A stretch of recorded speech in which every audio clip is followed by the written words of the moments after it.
You should feel honored, Rebecca said, swirling her champagne in the crystal glass our grandmother had left us. Not everyone gets to be maid of honor at the society wedding of the year.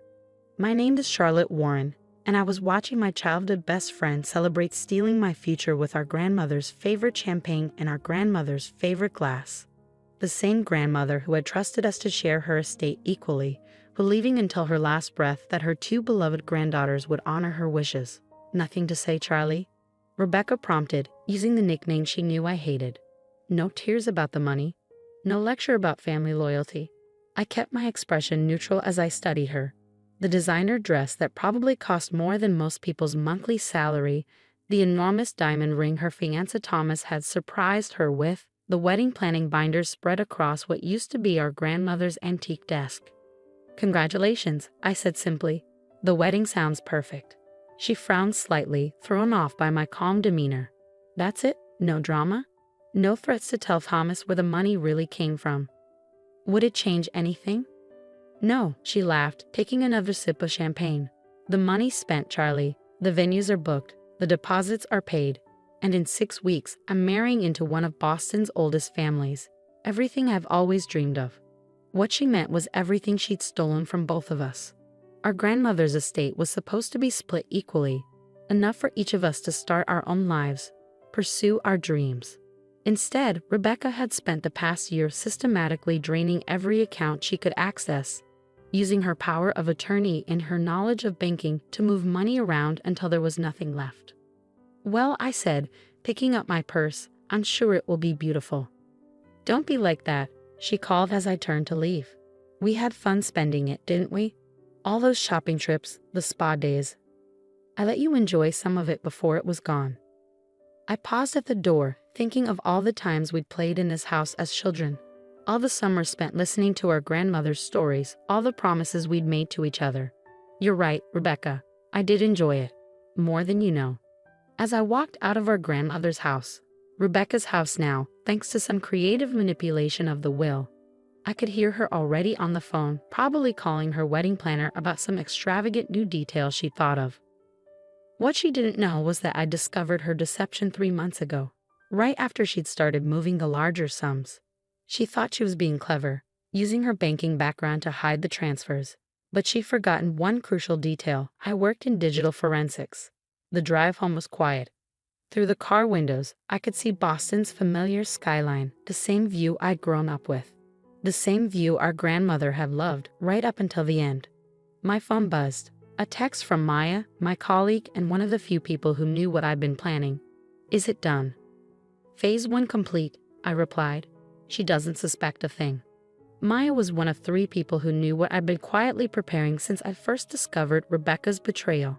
Like me, she'd seen through the perfect facade. The extravagant spending, the whirlwind romance with Thomas, the carefully constructed image of the society bride-to-be. As I pulled into my apartment complex, I passed Mrs. Chen from next door, who gave me a sympathetic smile. She'd been friends with our grandmother, had watched Rebecca and me grow up. She knew what was happening. I'd probably seen through Rebecca's act from the beginning. Such a shame, she'd said to me last week. Your grandmother would be heartbroken. But that was where Mrs. Chen was wrong. Our grandmother hadn't been naive, she'd been strategic. What Rebecca never understood was that the estate she thought she'd cleverly stolen was only part of the picture. I entered my apartment and went straight to my home office, where Maya was waiting with our other conspirators, James from cybersecurity and Lisa, our grandmother's former secretary. Everything's in place, Maya said as I walked in. We're just waiting for your signal. I nodded, setting my bag down and looking at the wall of monitors they'd set up. Each screen showed different aspects of our plan. Bank records, property deeds, social media feeds, and most importantly, the evidence we gathered of Rebecca's systematic theft. How long until she notices? Lisa asked, her legal pad already covered in notes. She won't, I replied. Not until the wedding day. That's what she cares about most, her perfect society wedding. I thought back to how this all started. Rebecca and I had grown up together, raised by our grandmother after our parents died in a car accident. We were more than cousins. We were sisters, best friends. At least, that's what I believed. But Rebecca had always wanted more. While I was content with our comfortable life, She dreamed of joining Boston's elite. When she met Thomas Bradford at a charity gala last year, she saw her chance. He came from old money, the kind of family she'd always envied. The first warning sign came when she started changing, subtle things at first, like canceling our weekly dinners, becoming obsessed with social media and her public image. Then came the spending, designer clothes, luxury cars, lavish parties to impress Thomas's family. I trusted her when she said she was just enjoying our inheritance, celebrating our grandmother's memory. That was my first mistake. Show me the timeline, I said to Maya. She pulled up a detailed flowchart on the main screen. Phase 1 is complete. She believes you've accepted everything. Phase 2 starts next week, when the wedding vendors begin receiving their payment confirmations. James nodded. All the fake transactions are in place. As far as any of them know, they've been paid in full. And Thomas? I asked. Still completely in the dark about where the money really came from, Lisa confirmed. He thinks Rebecca's family was just, well off. I smiled slightly. Rebecca had played her part perfectly, crafting an image of old money and refined taste. She'd even started speaking differently, adopting the subtle mannerisms of Boston's upper class. My phone buzzed. A text from Rebecca. Don't forget, final dress fitting next week. Try not to look too devastated about the money. We wouldn't want to ruin the photos. I showed the message to my team. She really thinks she's won. Are you sure about the timing? Maya asked. We could expose her sooner, stop the wedding before. No, I cut her off. She wants her perfect day. Let her have it, right up until the moment it falls apart. I turned back to the monitors, watching as our plan continued to unfold. Rebecca thought she'd inherited a substantial estate and spent it all on her dream wedding. What she actually gotten was access to the smaller trusts, the one our grandmother had set up knowing it might be misused. The real estate, the investment accounts, the family business, all of that had been quietly transferred into a separate trust years ago. A trust that would only activate under specific conditions. Start the sequence, I told James. Make sure everything looks perfect right up until the wedding day. He nodded, fingers flying over his keyboard. The vendors are already set up. They all think they've been paid, but the actual transactions will bounce, I finished. Every single one of them, right in the middle of her perfect ceremony. The next few hours were spent finalizing details. Lisa reviewed the legal documentation one more time, ensuring everything was airtight. Maya coordinated with our contacts in the banking industry, making sure the transaction failures would be properly documented. And James worked his magic with the digital trails. Around sunset, my phone buzzed again. Another text from Rebecca.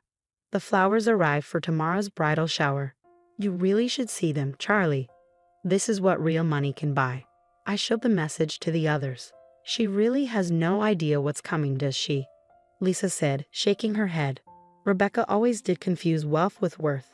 I replied, tomorrow she starts learning the difference. The morning of Rebecca's wedding dawned bright and clear, perfect weather for what Boston's social pages were calling the event of the season.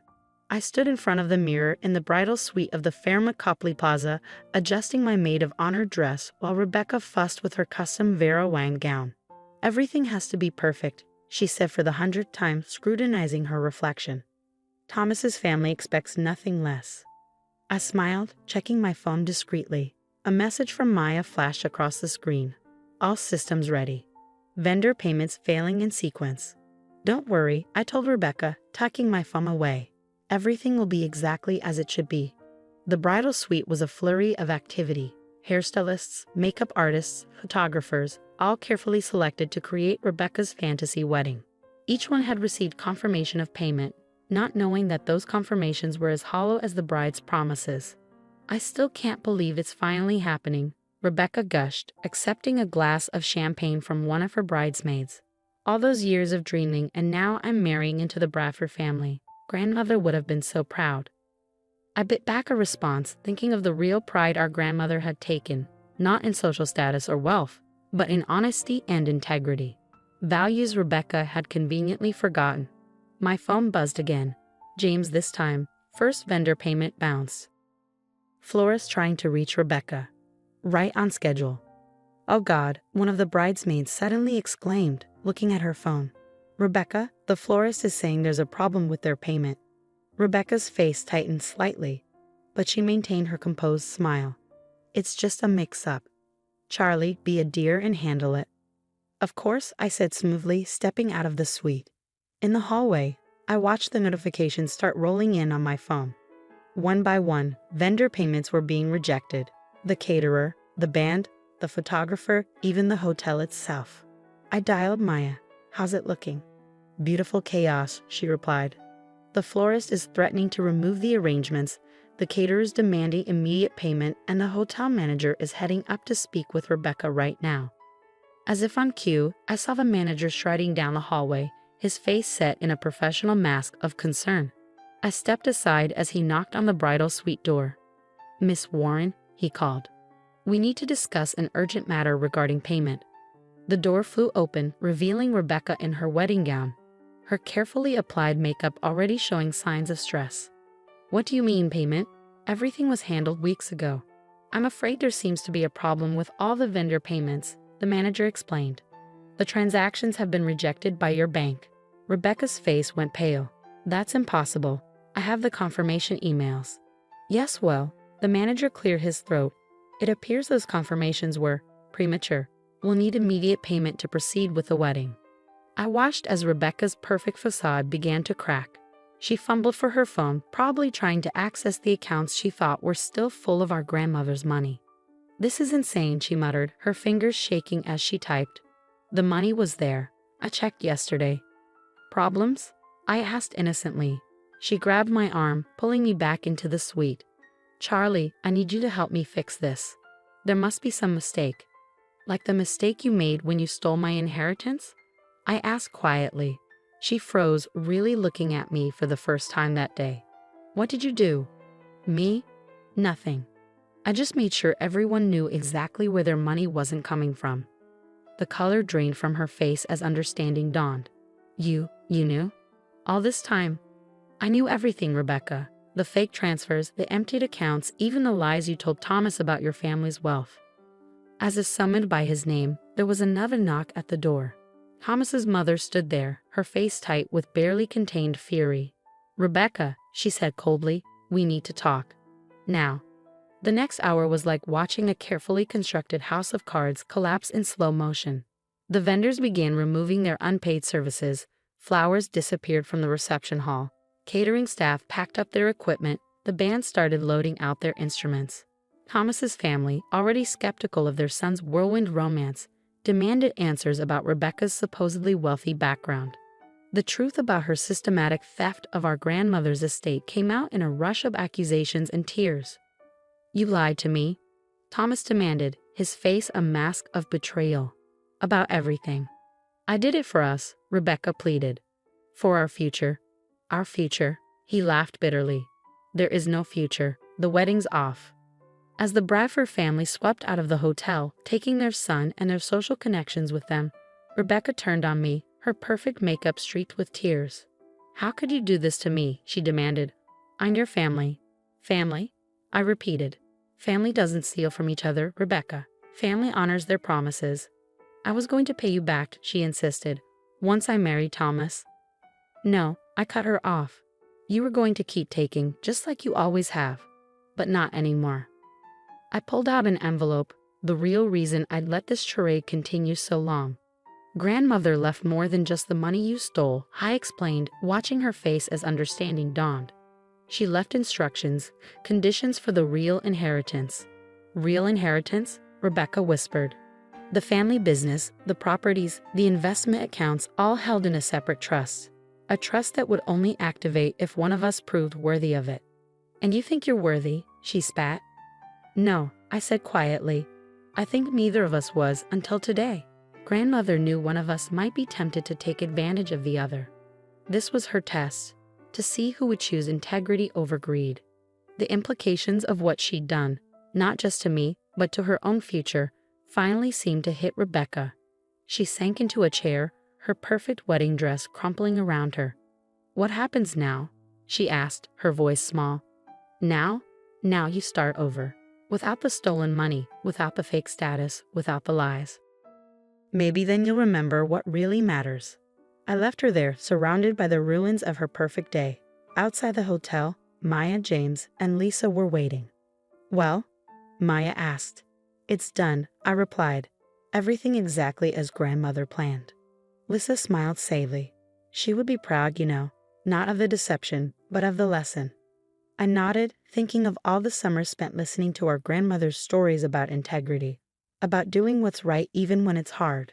She had known this day might come, had prepared for it in her own way. The next few weeks were a blur of legal proceedings and media coverage. The story of the society wedding that wasn't made all the local papers. Rebecca's carefully constructed image crumbled as the truth about her theft came to light. She left Boston shortly after, unable to face the social humiliation. Last I heard, she was working at a bank in Seattle, starting over from scratch. The family business continued under my leadership, guided by the principles our grandmother had taught us. The real inheritance wasn't just the money or the properties, it was the understanding that true wealth comes from integrity, not deception. One afternoon, about a month after everything had settled, I sat in our grandmother's study, my study now, looking through old photo albums. Pictures of Rebecca and me as children, playing in this very room, unaware of the lessons life would teach us. Maya knocked on the door, carrying a familiar bottle of champagne. Found this in the cellar, she said. Thought maybe it was time for a proper celebration. I smiled, recognizing our grandmother's favorite vintage. Why not? But this time, let's celebrate something real. As we shared the champagne, I thought about Rebecca, about the choices that had led us here. Part of me wished things could have been different, that she could have learned these lessons without such public consequences. But as I sat in our grandmother's chair, surrounded by the legacy she truly left us, I knew that sometimes the hardest lessons are the ones we need most. To grandmother, Maya proposed, raising her glass. No, I corrected her, to doing what's right, because in the end, that's the only inheritance that really matters.